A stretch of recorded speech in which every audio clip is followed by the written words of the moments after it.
Bismillahirrahmanirrahim. Assalamualaikum warahmatullahi wabarakatuh.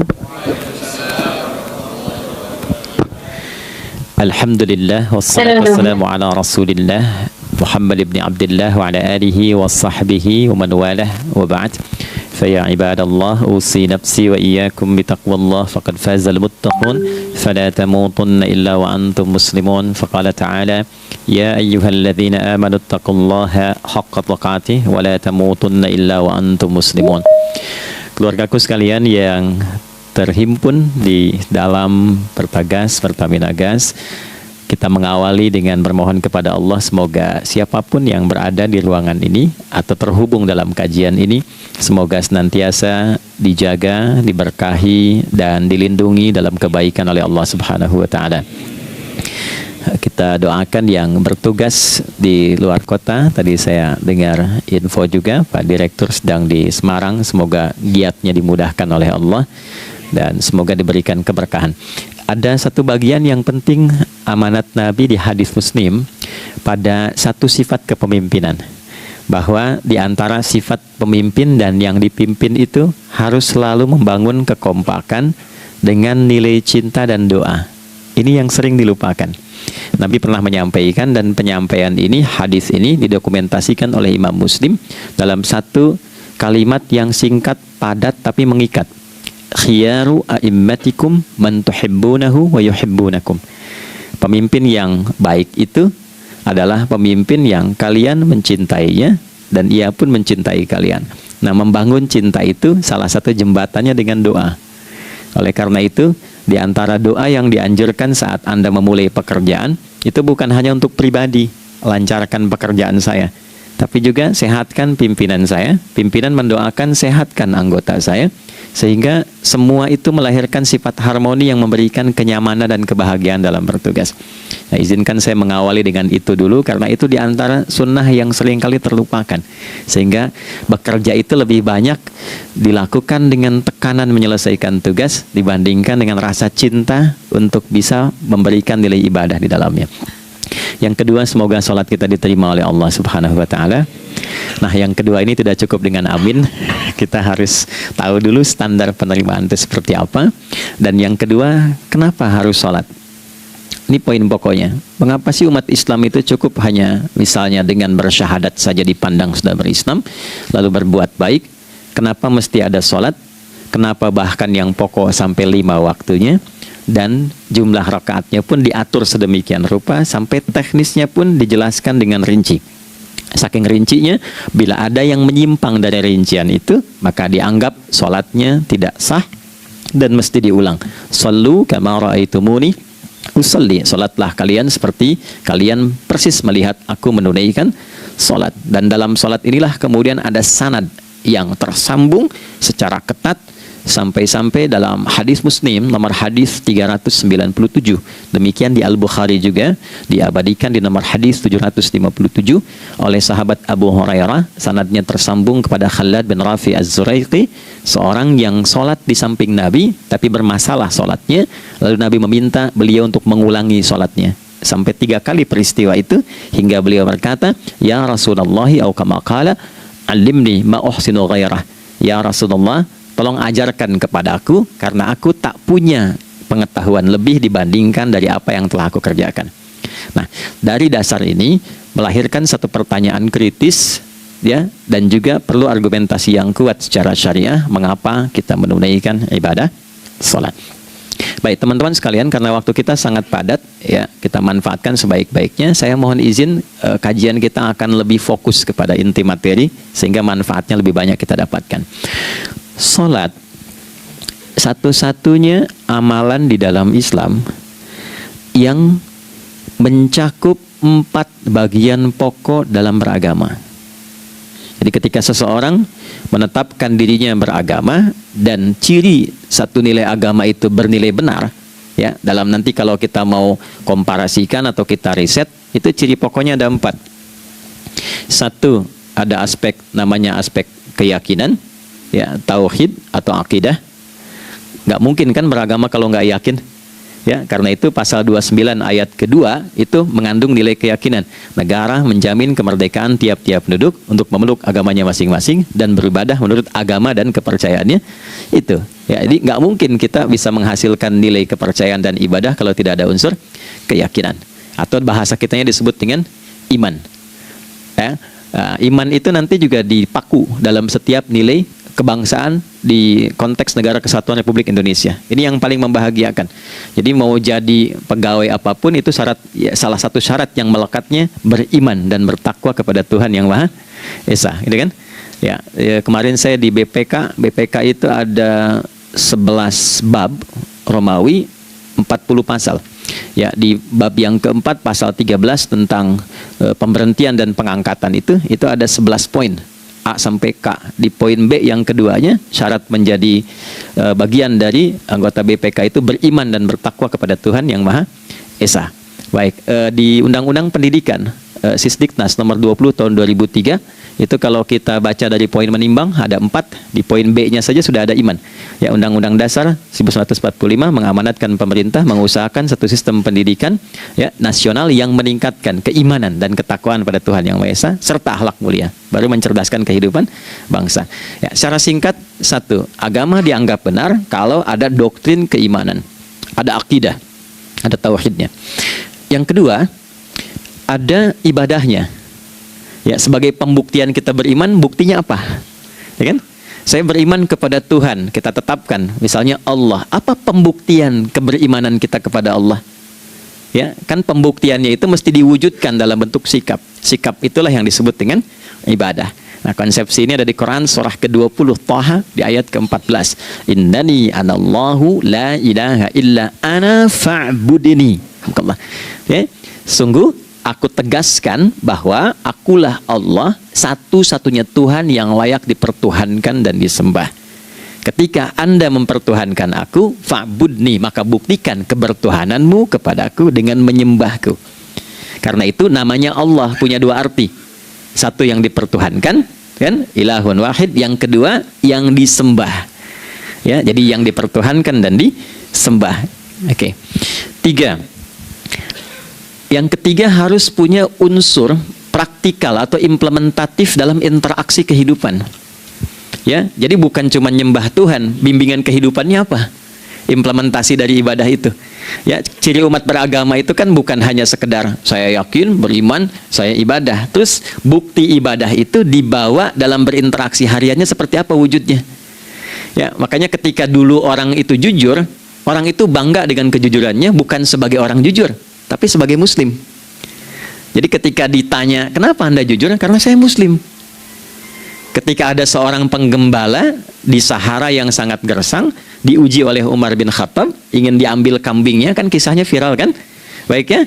Oh, tapi ini bukan punya saya. Bilang aja pada tuan Anda, kalau kambingnya hilang satu dimakan serigala. Lantas di mana Allah? Jawaban itu yang menggetarkan kepada jiwa. Jadi kebenaran yang diungkap dengan sikap kejujuran itu implementasi nilai beragama. Nah, jadi praktek ibadah ada di muamalah. Oke, satu akidah, akidah dibuktikan lewat ibadah, ibadah diimplementasikan dalam muamalah. Itulah sebabnya nanti seluruh bagian tubuh kita ketika digunakan untuk bersifat dan bersikap itu ada tuntunan iman di dalamnya. Oke, misal saya tanya begini ya. Ini mukaddimah ya, kita belum mulai nih. Saya tanya gini, apa fungsi mata? Tuh kan, sudah keliru kan? Nah, kalau hanya melihat, hewan juga melihat. Ya, coba kambing melihat, ya kan? Elang melihat. Lalu apa bedanya fungsi mata kita dengan mata hewan? Ternyata ketika kita meriset ayat-ayat Al-Quran terkait dengan fungsi tubuh kita, itu rata-rata dibuka dengan iman dulu. Quran surah 24, surah Cahaya, ayat 30 untuk laki-laki, 31 untuk perempuan. Qul lil mu'minin, ya Muhammad katakan, viralkan pada pria-pria yang menyatakan dirinya telah beriman. Yaghuddu min absarihim, gunakan pandangannya itu yang dibimbing oleh imannya untuk melihat yang baik saja menurut standar imannya. Jadi kalau menurut imannya tak baik, gak boleh dilihat. Karena itu ketika Anda sudah mengatakan asyhadu an la ilaha illallah, asyhadu anna Muhammad Rasulullah, kalimat itu dari lisan turun ke hati, itu jadi cahaya ke bagian tubuh kita. Makanya ketika Anda melihat, itu ada cara pandang tertentu yang dibimbing iman, standarnya beda dengan tanpa iman. Kalau nggak ada iman, semua mungkin terlihat. Tapi ketika ada iman, hati kecil Anda akan bicara, ini nggak baik. Palingkan. Nah, memalingkan dari yang tak baik menurut iman, itu namanya ghaddul basar. Oke, perempuan juga begitu, setara. Wa kullil mu'minati yaghdudna min absarihinna. Dan katakan pada setiap perempuan yang menyatakan dia beriman, maka gunakan pandangan itu dengan bimbingan imannya. Ketika tak baik menurut imannya, palingkan. Ya, Anda lihat kajian di YouTube, terus ada iklan kan? Nah, terus menurut standar iman nggak bagus, itu otomatis akan nggak suka itu. Ya, pasti dipalingkan. Ya, Anda kalau naik pesawat ya, tugas keluar tuh, pertagas tugas keluar. Kalau pramugari lagi demo tuh yang dilihat pramugarinya apa demonya dulu. Nah, iman itu akan bekerja di situ tuh. Ya, palingkan tuh. Nah, sama dari mata turun ke, jangan langsung ke hati aja, ke lisan dulu kan? Ya, ke mulut kan? Itu mulut tuh ketika digunakan fungsinya, imannya disebut dulu. Ya, Quran surah 49 ayat 11 misalnya, ya ayyuhalladzina amanu, imannya dulu, la yaskhar qaumin qaum. Ayat 12-nya la yaghtab ba'dukum ba'dha. Hai orang-orang yang telah menyatakan beriman. Kalau pakai alladzina disebutkan 1080 kali dalam Al-Qur'an, itu kalimatnya diksinya singkat, padat, mencakup semua tanpa sekat. Oke, jadi kalau laki-laki, perempuan, tua, muda, besar, kecil, beda strata duniawi, itu semua tercakup di dalamnya. Hei semua yang telah menyatakan beriman, gunakan imanmu untuk membimbing lisanmu bertutur. Kalau masih merasa punya iman, jangan gunakan lisan untuk mencela, merendahkan orang, untuk bergibah, membuat hoax. Didetilkan oleh Nabi, kalimatnya jelas, man kana yu'minu billahi wal yaumil akhir falyakul khaira aw liyasmut. Siapapun. Nah, dari alladzina ketika dirinci pakai man. Ya, man itu bentuk tunggal, ya, personal, tapi maknanya general. Jadi kalau Anda, saya, kita baca ayat atau hadis ada man, posisikan Nabi sedang bicara ke kita. Ya, hei Adi Hidayat, posisikan Nabi bilang gitu tuh. Kalau engkau merasa beriman sama Allah dan yakin dihisab di hari kiamat, jaga lisanmu. Katakan yang baik dengan bimbingan imanmu, tak mampu engkau diam. Jadi cukuplah suami istri itu menggunakan satu hadis ini, pasti sakinah itu muncul dalam kehidupan rumah tangganya. Ya, itulah sebabnya kenapa sakinah didahulukan dibanding mawaddah. Hati-hati ya, Mbak, walaupun namanya sakinah, nggak ada ini nggak akan datang tuh ketenangan tuh. Ya, ada yang tahu nggak rahasianya? Kenapa sakinah duluan dibanding mawaddah? Ya, 5 juta. Ya, waktu habis karena padat sekali. Maddah jamaknya mawaddah, rasa kasih yang tumbuh dari pemberian materi. Jadi kalau rumah tangga itu ingin cenderung pada kebahagiaan, boleh berbagi dengan materi. Ya, istri cemberut, ya, Anda datang dengan senyuman, sayang, kenapa? Ya, ini emas 2 kilo, ya. Nah itu pasti sehat lagi tuh. Ya, itu mawaddah. Tapi maaf, walaupun Anda mapan bekerja, harta cukup melimpah, ruah, tapi tidak ada ketenangan di rumah tangga, tidak ada sakinah, maka hampa kehidupan rumah tangga itu. Itulah sebabnya kenapa di Quran sakinah lebih dulu dibandingkan dengan mawaddah. Saya tanya ibu deh, ibu pilih mana? Kaya tapi gelisah atau miskin tapi tenang? Oke.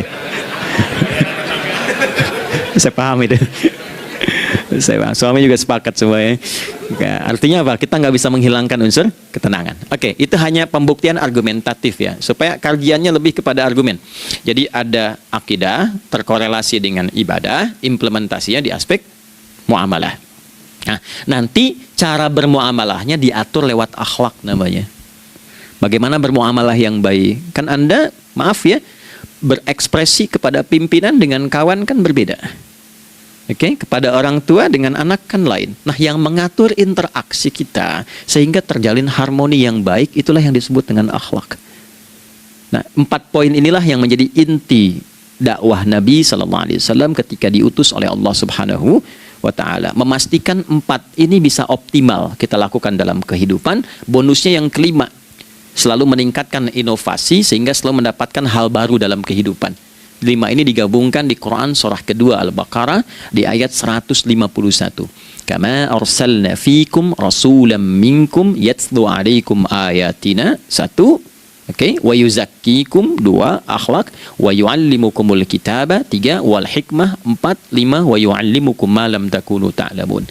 Kelima-limanya ini digambarkanlah dalam bentuk ibadah yang melatih kita sebagai pondasi awal menuju dan memantapkan 5 hal ini, yaitu sholat. Itulah sebabnya kenapa sholat yang pokok dilakukan 5 waktu dalam sehari untuk mewujudkan 5 hal ini dalam kehidupan, dan satu-satunya ibadah yang mengumpulkan 5 aspek ini dalam prakteknya hanya sholat. Hanya sholat. Oke, mari kita detilkan, kita rinci, dan di sini kita akan mulai kajian kita. Yang tadi mukadimah ya. Baik, kita punya 30 menit. Wah, padat sekali. Bismillahirrahmanirrahim. 1. Salat adalah perwujudan iman seorang hamba. Karena itulah kalimat salat pertama kali disebutkan dalam Al-Quran, itu letaknya setelah kalimat iman. Al-Baqarah ayat 3. Alladzina yu'minuna bil ghaibi wa yuqimunas shalah. Orang-orang yang telah menyatakan beriman dan konsisten menjaga imannya. Beda alladzina amanu dengan yu'minun. Amanu telah beriman. Tapi kalau dia komitmen dan konsisten terus menjaga imannya sampai saat dia berpulang pada Tuhannya, maka berubah nanti bentuknya kalau di bahasa Arab jadi mudhari'. Kalau di bahasa Inggris kan tuh punya 3 arti. Present, continuous, and future. Jadi kalaupun sekarang terus berlangsung sampai masa depan pun saya tetap akan beriman. Nah, pembuktian untuk menjaga iman itu pembuktian utamanya pada sholat.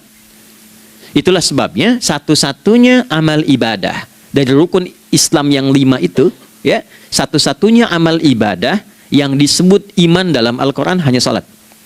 Teman-teman boleh buka Quran surah kedua Al-Baqarah di ayat 143.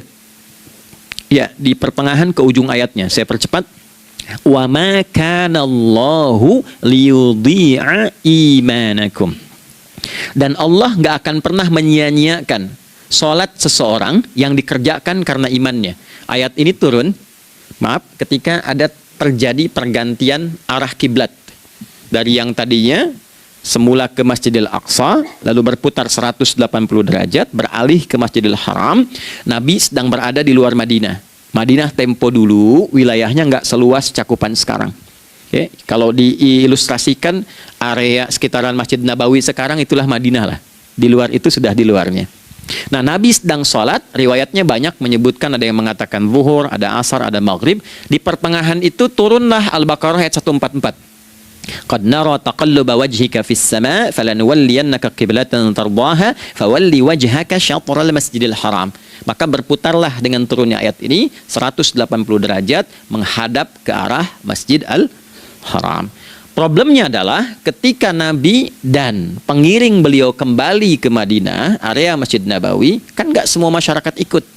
Maka virallah informasi itu bahwa kiblat telah beralih ke kiblat awal, yaitu Ka'bah Al-Musyarrafah. Maka penduduk panik pada saat itu. Status sholat kami yang tadi dikerjakan bagaimana? Karena sudah nggak bisa diulang, sudah pindah waktu. Maka turunlah kemudian firman Allah yang Al-Baqarah 143 itu, wa ma kana Allahu liyudhi'a imanakum. Karena engkau mengerjakan sholat itu dengan imanmu, maka Allah nggak menyia-nyiakan imanmu itu. Maksudnya apa? Walaupun arah kiblatnya tidak tahu mengarah kepada sisi yang belum berubah, tetap dihitung pahalanya sempurna karena imannya. Gitu. Nah, ini nanti yang menjadi landasan turunnya Al-Baqarah ayat 115. Walillahil masyriq wal maghrib fa aina ma tuwallu fa thamma wajhullah. Kalau Anda sedang tugas nanti di lapangan, lalu sulit menemukan arah kiblat. Aplikasi susah karena sinyal nggak masuk misalnya. Oke, kemudian juga matahari agak remang-remang sehingga sulit untuk terlihat patokannya. Maka dengan keyakinan, dengan iman itu, menghadaplah ke arah yang kita yakini, maka berlakulah Al-Baqarah 115. Di saat itu diterima amal ibadah kita sama dengan yang menghadap kiblat dengan dasar imannya. Oke, nah pengertian terbaliknya, mafhum mukhalafahnya, maka Nabi mengatakan, al-farqu bainal mu'min wal kafir tarkus shalah. Beda antara orang yang beriman dengan yang belum beriman adalah pada sholatnya. Jadi kalau ada orang mengatakan sudah beriman dan tidak menunaikan sholat, ini artinya keimanannya belum diakui sepenuhnya oleh Allah Subhanahu wa Ta'ala. Jelas ya? Halo, kenapa sedih begini? Maaf, saya terlalu cepat nggak? Enggak ya? Baik. Jadi dalam poin ini penting pembedanya di sholat. Itulah sebabnya kenapa dari kecil kan, usia sekian, dari mulai 3 ke arah 7 tahun contohkan. Ya, orang tuanya sholat bentangkan sejadah. Kalau bisa, kalau anak sudah mulai suka tuh kasih model sejadah yang anak-anak sukai bentuknya. Ya, dulu ada anak saya senang model mobilan. Saya tidak sebutkan supaya tidak endorse gitu ya. Dikasih sejadah dengan pola itu, dia senang tuh ikutin. Kita nggak minta sholat, dia datang sendiri. Ya, nanti setelah mulai 7 tahun kan baru diajarkan dengan baik, diajak ke masjid kalau yang laki-laki. Demikian seterusnya. Ya, mengapa dari awal dituntun seperti itu? Untuk memberikan sebuah penguat bahwa penjagaan iman dimulai dari sejak dini. Ya, tapi di Indonesia saya perhatikan kelasnya sudah advance. Ya, TK sudah manasik gitu. Oke. Itu satu ya. Karena nanti kalau Nabi bilang begitu artinya akan terjadi orang mengatakan beriman tapi tidak sholat. Ya, makanya keras dari awal Nabi katakan bahwa pembeda antara orang yang beriman dengan yang baru klaim beriman itu pada sholatnya. Ya, pada sholatnya. Mengerjakan sholat maka sah status imannya, tidak menunaikan sholat maka bermasalah imannya. Itu poin yang pertama. Yang kedua teman-teman sekalian, ibadah. Kita lanjut ya. Sholat adalah bagian pokok terpenting dari ibadah. Nah, di sini kita akan mulai membuka sedikit rahasia terkait dengan aspek ibadah ini. Teman-teman sekalian, ternyata sholat ini ketika oleh Allah diturunkan dalam Al-Quran, dalam konteks penunaian ibadah, bukan berarti hanya mengkoneksikan atau mengkorelasikan hubungannya dengan iman saja, bukan. Karena saya beriman, saya buktikan ibadah nyembah Allah lewat sholat. Dalilnya Quran surah ke-20 ayat 14. Innani anallah la ilaha illa ana. Aku tegaskan akulah Allah, nggak ada Tuhan yang layak dipertuhankan dan disembah kecuali saya. Fa'budni, kalau Anda telah menyatakan beriman padaku, buktikan keberimananmu dengan menyembah saya dalam ibadah. Bentuknya bagaimana ya Allah? Teruskan ayatnya. Wa aqimis sholata. Tunaikan sholat sebagai bukti ibadah. Itu li dzikri, sebagai zikir kepadaku. Jadi korelasi antara ibadah dengan iman sudah kita sebutkan dalilnya. Sekarang ibadahnya tersendiri ketika ditunaikan, apa manfaat dari ibadah itu? Mengapa mesti ada 5 waktu? Dan apa turunan manfaatnya dalam kehidupan kita? Kalau kita mengerjakan itu, dampaknya kepada kehidupan kita apa? Nah, inilah indahnya di dalam Islam, dijelaskan dalilnya, diberikan contohnya, diberikan alasannya, dan yang paling indah, diberikan penjelasan dengan detail tentang manfaat-manfaatnya. Ini tidak ditemukan di dalam konsep keyakinan manapun. Kalau teman-teman boleh mau riset silahkan. Ada nggak satu keyakinan agama tertentu yang dari ibadahnya tuh diatur? Cara memulainya, bacaannya, detailnya, manfaatnya, waktunya, sampai dengan hasilnya, sampai kiamatnya. Ini menunjukkan bukan karya manusia. Bukan karya manusia. Kalau karya manusia setiap orang bisa buat itu. Ya, ketika ini menunjukkan bukan karya manusia, maka pertanyaannya dengan cara apa lagi Allah memberikan pembuktian pada kita bahwa Ia Tuhan yang hak yang harus kita sembah. Nah, kalau sudah paham, mari kita rincikan turunan tentang sholat ini. Kita mulai satu-satu teman-teman sekalian dari waktu sholat. Seperti kita ketahui waktu sholat ada 5. Tapi yang sering kita dapati dari yang 5 ini tidak semua orang mengetahui tentang makna dari nama dan pembagian di waktu ini. Yuk kita mulai rincikan. Sholat yang pertama namanya apa? Gak usah khawatir, menang gak dapat hadiah kalau benar. Salah juga keterlaluan. Oke, 1 subuh. Dia satu-satunya nama sholat yang punya 2 nama ya. Subuh dan fajar. Oke, Pak Fajar, Pak waktu sholat. 2 zuhur. 3 asar. 4 maghrib. 5 isya. Oke, rumus hitungannya 24 434 ya. Rumus bilangannya 24 434. Kalau mau tanya nomor koneksi dengan Allah 24 434, 2 subuh, 4 zuhur, 4 asar, 3 maghrib, 4 Isya. Oke, pertanyaannya, apa artinya nama itu? Selama ini jangan-jangan kita hanya tahu namanya, tapi tidak memahami maknanya. Itu poinnya. Oke, sekarang mari kita mulai. Izin saya tidak punya kemampuan untuk menuliskan, ya, karena memang saat ini terbatas, tapi kalau diperkenankan bisa kita coba uraikan sedikit. Baik. Ya, bismillah, jazakallah khair. Mohon fokus baik-baik karena waktunya tinggal 21 menit lagi. Izin saya pastikan dulu ya supaya terlihat dengan baik. Ibu kelihatan di sana? Bagus. Saya kira tuh hanya di Sumbawa Barat. Ternyata di Pertagas pun perempuan-perempuannya imannya luar biasa. Maksudnya belum saya tulis sudah kelihatan. Imannya luar biasa. Oke, kita mulai dari yang pertama ya. 5 waktu sholat. Kita mulai dari 1 dulu. Subuh, teman-teman saya turunkan dulu ya. Izinkan saya tulis pakai bahasa Arab dulu supaya gampang. 1, dia punya 2 nama. Yang angka Arab ya. Kalau yang gini angka Hindi. Anda yang di admin di komputer pasti tahu. Ada Fajr. Kata subuh ditemukan di Al-Quran surah ke-81 At-Takwir ayat 18. Kalau keliru tolong diingatkan. Was-subhi idza tanaffas. Quran surah 81 ayat 18. Ya. Nggak usah di ilmu utak-atik ya. Oh ini kenapa 81 kalau dibalik 18? Itu cocok logi. Ya, abaikan aja itu. Ya. Fajar agak banyak di Quran terkait dengan nama salatnya ada di Quran surah ke-17 di ayat 78. Aqimis salata liduluki syamsi ila ghasaqil laili wa qur'anal fajr. Inna qur'anal fajri kana masyhuda.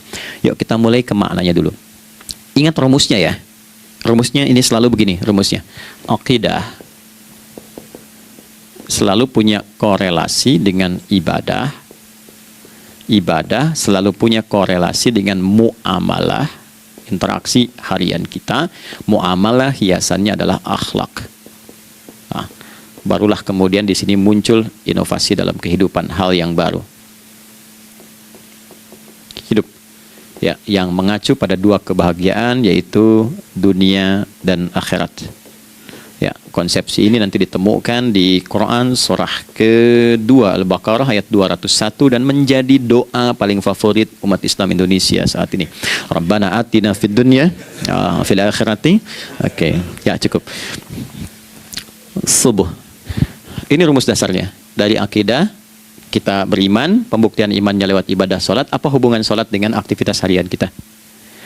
Subuh asalnya terkorelasi dengan kata asbah. Oke? Asbah itu asalnya sesuatu yang sudah siap dengan rencana yang matang. Baik, orang Arab tuh kalau bertanya begini, kaifa asbahta ya akhi? Kaifa asbahti ya ukhti? Bagaimana kabarmu di pagi ini? Itu bukan hanya nanya kabar kesehatan. Beda dengan kaifa haluk, beda. Ya, itu bertanya, bagaimana kabarmu hari ini, aktivitasmu bagaimana? Lancar, sudah siap, planning bagus, dan sebagainya. Ya, itulah sebabnya ketika Allah bersumpah dengan awal waktu, penandanya adalah planning kegiatan. Ya, was-subhi, dan aku bersumpah demi waktu subuh, awal mula untuk berkegiatan, idza tanafas, apabila sudah mulai bergerak, bersamaan dengan nafas yang keluar itu, maka sudah jelas rencana yang dibuat. Ya, jangankan kita, semua alam itu, semesta itu seluruhnya bukan hanya bertasbih, tapi beraktivitas dalam tasbihnya. Di waktu subuh, matahari sudah mulai bersinar kan? Ya, dan sinarnya mengambil manfaat loh, mengandung nilai manfaat, memecah keheningan malam dan menghilangkan kegelapannya. Gelap mulai hilang, datang kemudian sinar yang memberikan kita bimbingan untuk beraktivitas.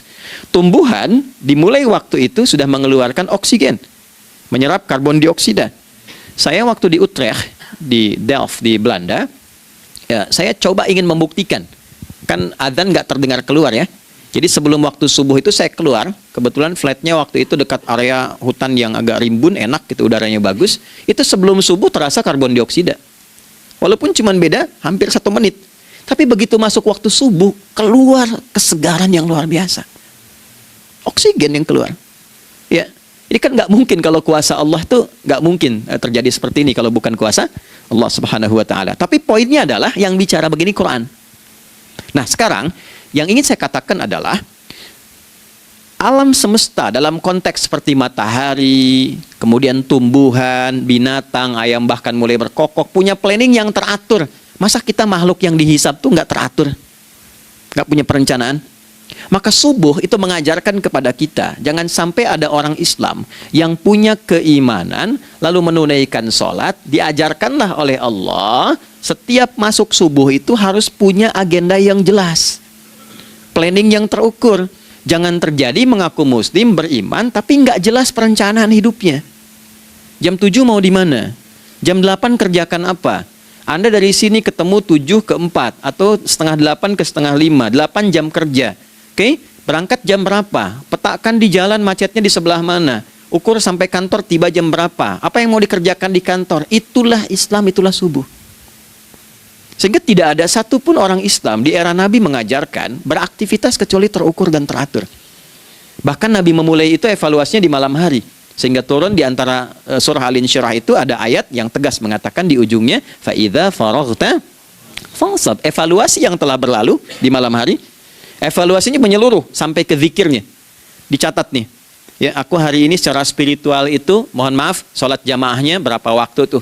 Dari 5. Oke? Misalnya dari 5 itu cuma 4, berarti koreksi ada yang kurang. 1, ya. Yang kedua, secara intelektual sudah berapa bacaan yang dibaca saat ini, ilmu yang ditingkatkan, mensyukuri anugerah akal dan sebagainya. Bekerja sempurna enggak? Turunkan ibadahnya bagaimana? Ketika ada yang kurang, istighfari. Ya, sebagai seorang ayah, ada nggak sesuatu yang salah yang dilakukan belum sempurna? Sebagai seorang ibu, anak dan sebagainya, istighfar. Itulah sebabnya sebelum tidur Nabi ajarkan istighfar, yang kita tahu 70 kali kan, 100 kali. Yang saya tanya, 1 ke 70 itu istighfar apa saja? Apakah hanya bilangan di lisan? Atau dari lisan diingatkan oleh pikiran, ditembuskan ke hati? Istighfar sebagai seorang ayah yang kurang maksimal melihat anak dengan baik. Anda boleh punya jabatan di kantor, boleh direktur, boleh manajer, boleh macam-macam. Tapi ketika Anda pulang, Anda seorang ayah, Saya di Timur Tengah disebut syekh, di sini dipanggil kiai, dipanggil ustadz. Pulang ke rumah, anak saya nggak kenal itu semua. Anak saya nggak peduli itu semua. Belum pernah seumur-umur saya mengajar, lalu saya pulang, anak saya menunggu depan pintu dan memanggil kiai. Ada. Dia ingin ayahnya, Oke. Kenapa nggak kita hadirkan istighfar pertama kita itu karena kita kurang perhatian? Kurang perhatian kepada anak misalnya. Saya kalau pulang tengah malam dan semua tertidur, saya lihat satu-satu. Perbaiki cara tidurnya, doa, lihat satu-satu, minta ampun sama Allah. Dan ya kadang sebelum mengalirkan air mata kita nggak bisa tidur karena nggak tahu nanti ketemu lagi nggak di akhirat. Ya, itu poin yang paling penting. Nah, jadi istighfar pertama tuh untuk diri kita, ketaatan pada Allah, untuk diri kita sebagai anak pada orang tua, sebagai suami punya tanggung jawab istri atau sebaliknya, demikian seterusnya. Nah itu kalau sudah kita bisa lakukan, dievaluasi, direncanakan besoknya. Fa'idha faraghta fansab, direncanakan lagi yang berikutnya, besok mau ngapain, tulis malam. Kalau kita biasakan begitu, tidurnya enak. Karena nggak ada beban, damai hidupnya. Dengan teman damai kalau ada perselisihan sebelum tidur.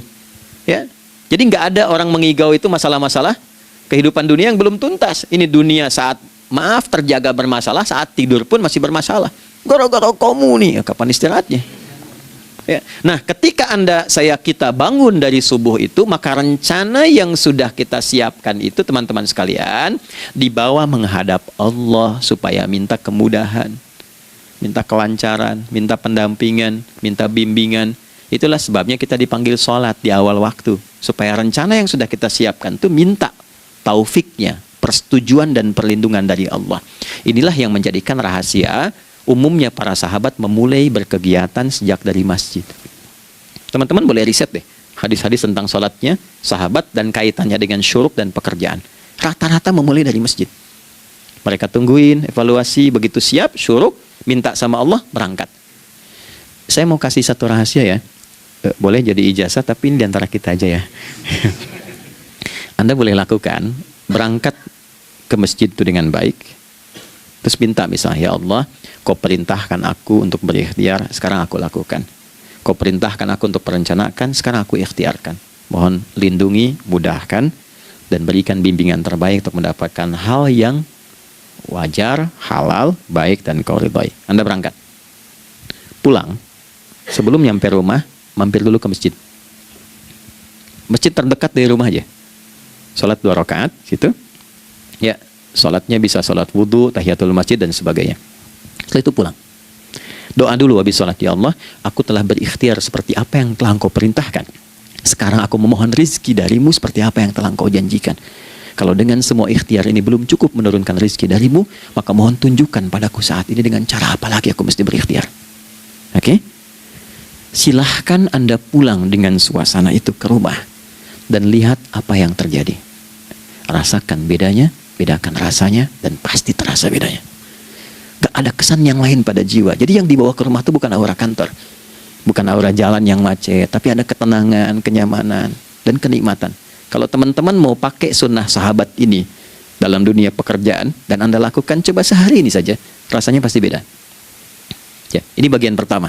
Nah, ketika kita ingin datang menghadap Allah dan mulai membawa rencana kita, kan perlu isyaratnya kan, kapan dimulai? Gak bisa tiba-tiba saya bangun jam 3 langsung sholat subuh, kan tidak begitu. Ya kan? Mesti ada satu sinyal dulu, yang dari sinyal itu ada feedback pada diri kita untuk merespon, gitu kan? Nah, pancaran respon atas sesuatu yang memancar akibat satu hal yang terjadi. Kalau di gaya itu kan, kalau ada gaya gerak, gaya dorong kan? Ya, kalau nggak salah F1 sama dengan F2 kan? Nah, gaya gerak sama dengan gaya dorong. Geraknya dikit, bunyinya kecil kan? Kencang bunyinya, kencang. Terus ada F berbanding lurus dengan P, hukum Pascalnya. Gaya berbanding lurus dengan tekanan, kan? Semakin banyak gaya, semakin tertekan. Nah, respon yang muncul ketika ada satu misalnya gaya, tapi responnya sifatnya materi sifatnya. Ya, misal kalau Anda mau mengebor air, kan? Kemudian keluar terpancar tuh dari bawah itu keluar misalnya air. Nah, itu namanya infajar. Infajar. Dalilnya Quran surah kedua ayat 60. Wa idzistasqa Musa liqaumihi faqulna idrib bi'asakal hajar fanfajarat minhu 12 aina. Nabi Musa kata Allah itu kaummu 12 suku minta mata air dan enggak tanggung, setiap sukunya minta satu, katanya supaya enggak rebutan. Maka Allah firmankan, pukulkan tongkatmu yang kayu. Lihat diksinya detil sekali. Pukulkan tongkatmu yang kayu ke batu itu, maka batu itu akan terbelah dan mengeluarkan pancaran 12 mata air. Okay? Tongkat kayu dipukulkan ke batu, batunya yang hancur. Karena Musa seorang nabi, gitu kan? Anda punya tongkat emas, pukulkan ke batu, maka keluar 12 air mata. Gitu ya? Nah ini, infajar. Kalau respon yang keluar itu respon buruk. Misal, dalam nafsu, kan suka ada trigger ya, yang memancing respon, terus nafsu keluar kan? Ya, apa saja itu? Lihat gambar yang nggak bagus, nafsu keluar, gitu kan? Lihat sendal bagus, nafsu keluar, macam-macam ya. Nah, itu fujur namanya. Fujur. Hurufnya masih sama, cuma bentuknya berbeda. Fa, jimnya masih ada waw, ada ra-nya. Fujur. Quran surah 91 di ayat 7-10. Wa nafsi wa ma sawwaha fa alhamaha fujuraha wa taqwaha. Fujur tembus ke nafas, nafas memerintahkan yang buruk disebut su. Nafas ketemu su jadi nafsu. Makanya nama lain fujur itu nafsu. Dalilnya Quran surah 12 ayat 53. Wa ma ubarri'u nafsi innan nafsa la'ammaratun bisu. Ya, la'ammaratun bisu'i illa ma rahima rabbi. Oke, nafas ketemu su. Teruskan. Tapi kalau pancarannya pada sifat yang baik. Oke? Membelah sesuatu yang gelap menjadi baik, terbuka, memancarkan respon panggilan yang baik, maka berubah katanya menjadi fajar. Oke? Matahari diperintahkan oleh Allah, diperintahkan membelah kegelapan malam. Keluarlah sinar pertamanya, disebutlah fajar. Kenapa? Karena ada respon kebaikan keluar darinya. Baik, perhatikan baik-baik Quran surah kedua ayat 187. Wa kulu washrabu hatta yatabayyana lakumul khaytul abyadu minal khaytil aswadi minal fajar. Itu untuk matahari. Kita lagi tidur enak-enak, sudah nyiapin rencana malam-malam, tiba-tiba ada panggilan, Allahu Akbar, Allahu Akbar. Itulah tandanya hati kita mengkonfirmasi iman kita dalam diri kita. Cepat, sudah adzan. Pernah begitu? Nah, konfirmasi itulah dalam bahasa lain yang disebut dengan fajar namanya. Datang. Jadi waktunya matahari membelah disebut dengan fajar, konfirmasinya pun disebut dengan apa? Fajar. Ya, jadi bersamaan waktunya dengan dua hal itu. Datanglah panggilan. Itu yang dimaksud Quran, hubungan iman dengan konfirmasinya sampai ke sholatnya ada di Quran surah 8 ayat 2. Innamal mu'minuna, iman. Alladzina idza dzukirallahu adzan wajilat qulubuhum, iman. Jadi begitu ciri iman itu ada dalam jiwa, dipanggil lewat adzan, kan? Allahu akbar, langsung merespon, ya Allah sudah adzan. Walaupun setelah adzan ada lagi getaran, baru adzan belum qomat gitu kan. Nah, misal ya. Nah, tapi inilah fajar. Jadi maksudnya rencana Anda ini agak jarang dibahas ya. Mohon maaf, ilmu ini agak jarang. Jadi jangan Anda bilang saya bid'ah, bukan. Ya, bukunya ada, referensinya ada. Cuman karena jarang dikaji, jangan sampai kekurangan pengetahuan menghukumi yang tahu jadi salah gitu. Ini poinnya. Jadi saya kalau bahas satu masalah, itu bukunya saya kumpulkan. Tafsir awal sampai akhir yang ada apa, buku-buku tentang sholat apa, baru kita keluarkan. Jadi bagian topik-topik tertentu yang dibahas. Problemnya ketika membahas tentang ibadah cuma dua. Satu, tentang bacaan, doanya apa. Yang kedua, tentang gerakan, bagaimana mengerjakannya. Yang ketiga, jarang dibahas hikmahnya apa. Padahal rumus dalam ibadah itu dalam fikih tiga-tiga mesti dipakai. Ini Quran surah kedua ayat berapa? Ayat 129. Rabbana wab'ats fihim rasulan minhum yatlu 'alaihim ayatika, ini wa yu'allimuhumul kitaba, ini wal hikmah, ini. Barulah kita mendapatkan sesuatu yang baru. Ya. Ini wa yuzakkikum, dan di 151 Al-Baqarah wa yu'allimukum ma lam takunu ta'lamun. Jadi ini bukan ilmu yang baru, bukan, belum tahu saja. Jadi selama ini yang kita kerjakan jangan sampai terbatas pada ritualnya saja untuk mencukupkan ini. Hubungan ritual dengan ini apa gitu. Ya, jadi subuh ini mengkonfirmasi bahwa ada satu keteraturan dalam kegiatan kita. Ya, alhamdulillah. 2, siang. Oke, setelah subuh, fajar, salat apa? Zuhur. Oke, saya tanya pada Anda, zuhur itu artinya apa? Sudah, cukup katakan wallahu a'lam. Waktunya terbatas ya. Nah, sahabat ditanya nggak tahu wallahu a'lam. Anda sahabat bukan, tabi'in bukan. Zuhur. Waktu tinggal 4 menit lagi. Oke, teman-teman, kalau kita jeli, ini kan sholat dikerjakan di siang hari kan? Siang itu bahasa Arabnya nahar. Naharun itu siang. Tapi kenapa sholatnya zuhur? Kok nggak sholat nahar gitu? Ya, lohor ya, jadi paksain tuh. Zuhur, lohor. Ya. Terus sore, biar nyambung cepat. Sore bahasa Arabnya kan masa. Masa al-khir, selamat sore. Kenapa kau sholatnya asar? Kok sholatnya namanya asar? Oke? Maghrib, isya. Isya kan malam kan? Kenapa nggak lail? Lail itu kan malam. Kalau ada yang istimewa di malamnya, itu lailah namanya. Makanya ketika turun Al-Quran disebut Lailatul Qadar. Karena malamnya istimewa. Beda, lail dengan lailah itu beda. Lail itu waktu malam, lailah ada yang istimewa di malam itu. Ya. Jamaknya lail, layali, lela, lili, lala, itu malam. Ibu lili, ibu malam-malam. Ya. Zuhur artinya jelas, terang. Ada idhar, dibaca dengan jelas, terang, gak boleh dengung. Man amana, itu kan? Ya, min husni, harus jelas. Ya, ada a, jelas. Zuhur kenapa disebut zuhur? Untuk evaluasi kegiatan kita dari setengah hari. Sudah jelas belum hasilnya? Ya, Anda punya rencana di sini, evaluasi di siang. Jelas gak hasilnya? Pekerjaan Anda yang sekarang diamanahkan dari pagi jam 7 sampai sekarang, evaluasi dulu. Dicek, jangan cuma ditinggalkan. Oke, saya sedang kerjain, tinggalin dulu sholat. Bukan begitu. Ketika akan sholat, Anda cek dulu. Dari ke siang itu tengah hari, bagaimana hasilnya? Ada yang perlu disempurnakan gak? Ya. Ketika ide-idenya mulai mentok, ada yang belum selesai, datang dulu sholat, tenang lagi. Saat tenang itulah dirumuskan kembali pelan-pelan. Kan lumayan dari jam 12 sampai jam 1. Diisi dengan baik, dilihat. Itu baru dunia ini. Kan kita ngejar ini juga. Karena nanti ayat 200-nya, ada yang cuma ngejar ini. Wa minan nasi may yaqulu rabbana atina fid dunya. Bukan, kalau nggak hafal diam aja. Wa Wa minan nasi may yaqulu rabbana atina fid dunya wa ma lahu fil akhirati min khalaq.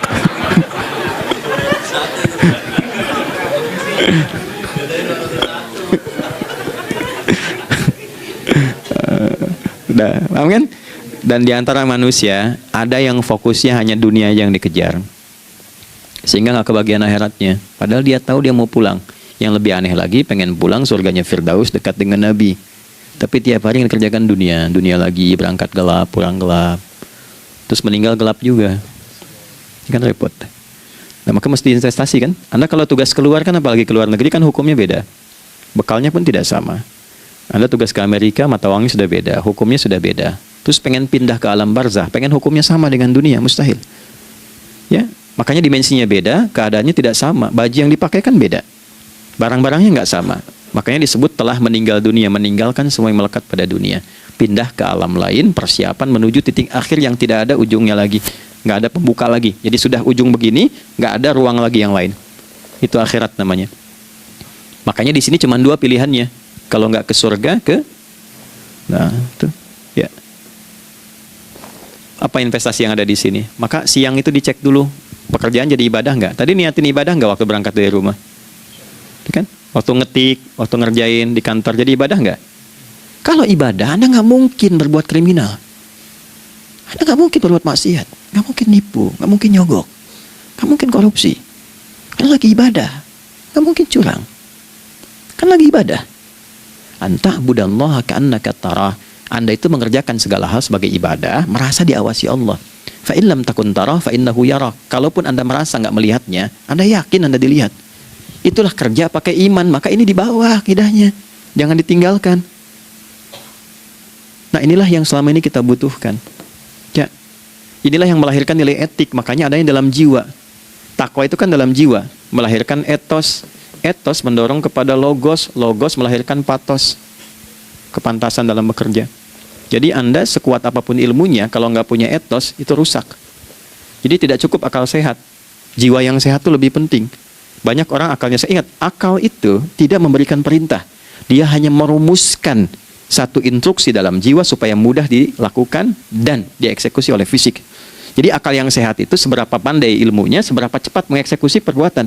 Tapi kalau yang dieksekusi itu dari perintah nafsunya, masalah. Habis saja waktunya tuh. Ya. Ini gimana ini? Tolong jawab loh. Nah, teman-teman, karena sudah habis waktu jam 1, kita baru zuhur ini. Nah, yang paling menarik itu gini, yang paling menarik, kalau ada orang belum sadar sampai zuhur tentang akibat kehidupan ini, maka muncullah asar. Apa asar itu? Kenapa mesti disebut dengan asar? Dan apa manfaat istimewanya asar kepada jiwa kita? Itu di kesempatan lain kita akan bahas. Teman-teman, waktunya sudah habis ya. Saya menghargai Anda, kan tidak boleh juga saya ngajarkan tapi mengambil yang sesuatu yang tidak tepat ya. Kita buktikan keimanan kita dengan mengerjakan amanah pekerjaan di tempat ini dengan baik, waktu digunakan dengan baik. Kita saling mendoakan supaya semua kita dijaga oleh Allah Subhanahu wa taala. Maafkan saya, lain kesempatan kita berjumpa kembali untuk melanjutkan apa yang telah kita bahas hari ini. Mari kita berdoa, semoga doa kita diterima oleh Allah Subhanahu wa taala.